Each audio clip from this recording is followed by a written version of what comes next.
नमस्कार, मैं साधना पांडे मार्गदर्शन पे आपका स्वागत करती हूँ। दोस्तों, चैत्र नवरात्रि 2021 शुरू होने वाली है। नवरात्रि का बहुत ही इंतज़ार होता है माता के भक्तों के लिए। दोस्तों, ये 9 दिन जो है बहुत विशेष, बहुत खास माने जाते हैं।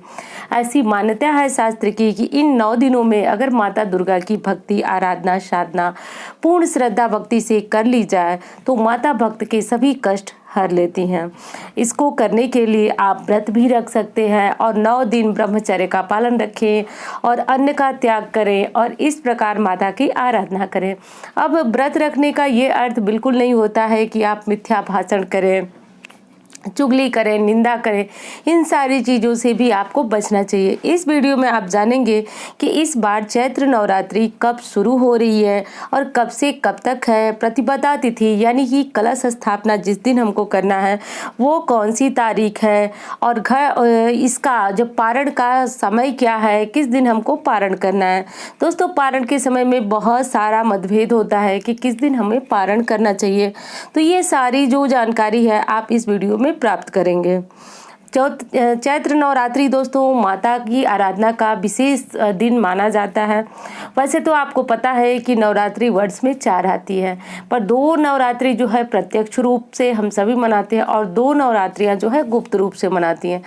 तो अभी जो है प्रत्यक्ष नवरात्रि है जो कि चैत्र नवरात्रि काफ़ी विशेष नवरात्रि मानी जाती है। इस नवरात्रि में माता की आराधना करने के लिए भक्त को कोई विशेष आडंबर की आवश्यकता नहीं है। यानी सप्तशती का पाठ करते हैं तो बहुत ज़रूरी है कि आपको सप्तशती के नियमों का जानना बहुत ज़रूरी है आपको, और नहीं कर सकते हैं। देखिए, कहा जाता है कि आप जितनी श्रद्धा हो, जितना आपको ज्ञान हो, जो आपको जानकारी हो, उसी के अनुसार आप भक्ति करें। माँ आपके छोटी सी भक्ति से भी प्रसन्न होती है। माता तो ना भोग से, प्रसाद से और ना किसी पाठ से प्रसन्न, अगर वो प्रसन्न होती हैं तो वो भक्त के जो है उसके समर्पण से प्रसन्न होती हैं। तो चाहे आप सप्तशती का पाठ करें या दुर्गा चालीसा का पाठ करें, चाहे कोई मंत्र जपे या न जपे, पर हाँ, आपके घर में 9 दिनों तक माता की आराधना ज़रूर होनी चाहिए।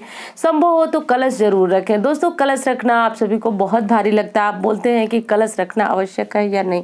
तो देखिए, कलश के द्वारा ही, कलश में ही हम माँ का आह्वान करते हैं, तो इसलिए कलश तो आपको प्रतिपदा के दिन जरूर रखना चाहिए। कलश रखने के बाद जो है नवमी के दिन आप छोटा सा हवन करें। हवन भी कर सकते हैं जिसको होम बोला जाता है, यानी कि आम की लकड़ी पे घी से विभिन्न मंत्रों का या फिर देवता का नाम लेते हुए स्वाहा बोला जाता है, तो ये भी आप कर सकते हैं। पर हाँ, कुछ करना बहुत ज़रूरी है। एक चीज़ मैं बता दूं कि जो लोग माता दुर्गा के साधक हैं उनके लिए हमेशा ही नवरात्रि होती है। वो हमेशा माँ दुर्गा का मंत्र जपते हैं, उनका नाम लेते हैं और हमेशा ही उनके ख्याल में खोए रहते हैं। तो अगर आप भी इस प्रकार के भक्त हैं तो बहुत अच्छी बात है। माँ दुर्गा की कृपा सभी पे बराबर मिलती है। हमें बस उसको पहचानने की और सही समय पे माँ दुर्गा के मंत्रों का जप करने की और उन्हें प्रसन्न करने की है। तो इसके लिए विशेष जो है वो ये नवरात्रि है। तो देखिए, इस वर्ष की जो नवरात्रि है वो शुरू कब से हो रही है?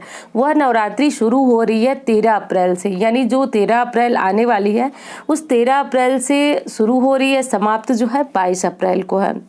अब घट स्थापना किस दिन करेंगे दोस्तों? तो घट स्थापना आपको 13 को करनी है, जैसा कि प्रतिपदा को ही घट स्थापना होती है। घट स्थापना यानी कलश स्थापना आपको करनी है। अष्टमी का व्रत भी बहुत सारे लोग रहते हैं, यानी कुछ लोग जो है वह 9 दिनों का व्रत रखते हैं और कुछ लोग जो है प्रतिपदा और अष्टमी का व्रत रखते हैं।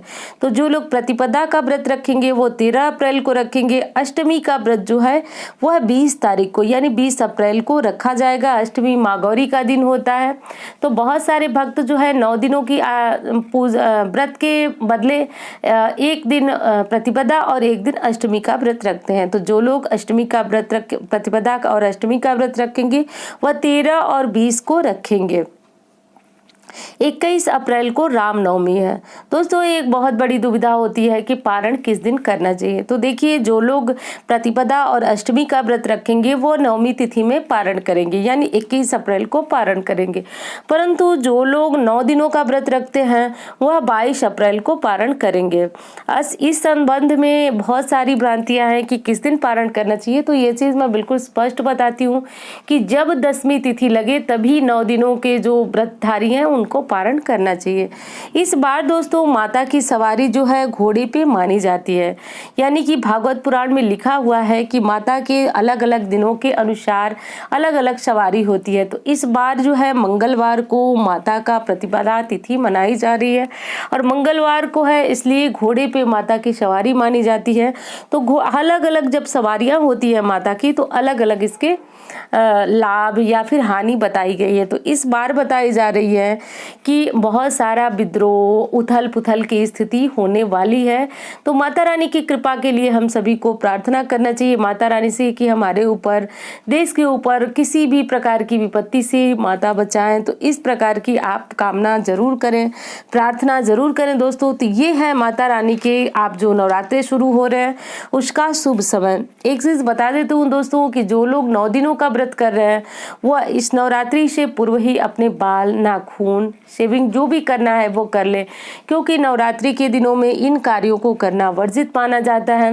माता को प्रसन्न करने के लिए आवश्यकता नहीं है कि आप सप्तशती का पाठ कर रहे हैं। अगर कर रहे हैं तो बहुत अच्छा है, नहीं कर रहे हैं तो आप बिना सप्तशती पढ़े दुर्गा चालीसा पढ़े, देवी के 108 जो नाम आते हैं वो पढ़ें, विंध्येश्वरी स्तोत्र पढ़ें, जो भी आपको आता है वो करें और आरती जरूर करें। आरती में आप सभी का प्रश्न होता है कौन सी आरती करें, तो ओम जय अम्बे गौरी, आप अगर ये आरती करते हैं तो माँ के 9 स्वरूप की आरती हो जाती है। तो दोस्तों इस प्रकार से करके आपको अपनी नवरात्रि को जो है पूर्ण करना चाहिए। और हाँ, एक चीज और बता दूं कि नवरात्रि की छोटी से छोटी जानकारियां आपको इस चैनल पे मिलती रहेंगी। उम्मीद करती हूँ कि जानकारी आपको बहुत पसंद आई। मिलती हूँ इसी तरह के वीडियो के साथ। धन्यवाद।